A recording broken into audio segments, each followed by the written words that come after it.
Alexithymia is a Greek word that translates to no words for feelings. It is the inability to distinguish one's feelings from the accompanying bodily sensations, the inability to communicate feelings to others, and lack of insight. Alexithymia includes 4 distinct characteristics: difficulty identifying and describing feelings, difficulty distinguishing feelings from bodily sensations, diminution of fantasy, and concrete and poorly introspective thinking.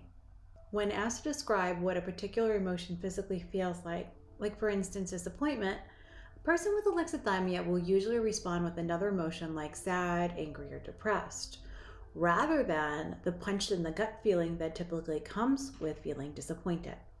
By diminution of fantasy and concrete and poorly introspective thinking, we mean a person with alexithymia might respond to a question about feelings such as, how would you feel if you saw a car racing towards you with, oh, get out of the way, rather than discussing how they might feel fear. People with alexithymia will externalize. Externalization is attributing the cause of a poor decision or emotion on things outside of you.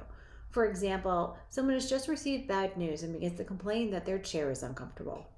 They then yell at the other people in the room because those other people are making the person uncomfortable by forcing them to sit in an uncomfortable chair. In actuality, it's the bad news making the person uncomfortable. But rather than reflect on the bad news, the person externalizes how they feel to the uncomfortable chair and the people who provided the chair to sit in. Why is it important that we talk about alexithymia if nobody really discusses it? Good question. It has to do with the effects of alexithymia. You see, people with alexithymia typically engage in avoidant coping styles and express negative emotionality. What we mean by that is that they tend to avoid how they feel and either act out negatively, like lashing out at others, or engaging in self-harm behaviors like eating disorders, substance use disorders, and other coping skills that are referred to as safety behaviors in dialectical behavioral therapy, or DBT. It is also observed in those with obsessive compulsive disorder like OCD and PTSD. Now let me ask you a question. Why do you think alexithymia occurs so often in so many of the psychological disorders that cause people to seek treatment, such as psychotherapy?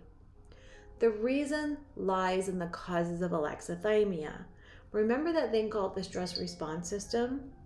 As stress increases, we move into the second level of stress, which starts the fight or flight response. When that happens, a disconnect is created so that the body-mind connection is severed, and we tend to experience it as an out-of-body experience.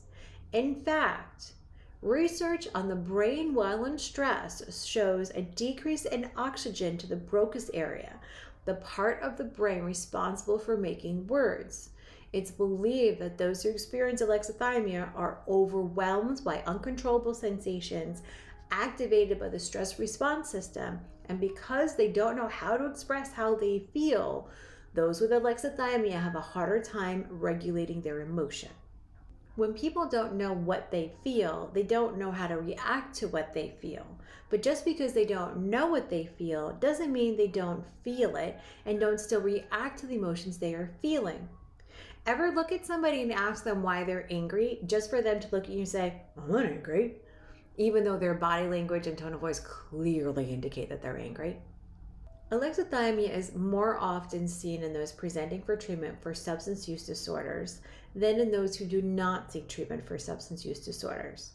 It has been hypothesized that alexithymia is a precursor of substance use disorder, indicating some may use substances to lower discomfort from alexithymia. Alexithymia has been tied to elevated levels of stress response. Alexithymia is also associated with diminished executive functioning, including inhibition. Those with higher levels of alexithymia tend to be more impulsive than those with lower levels of alexithymia. They also tend to have difficulty with looking back at their behaviors to recognize mistakes and plan for similar situations to not repeat those mistakes.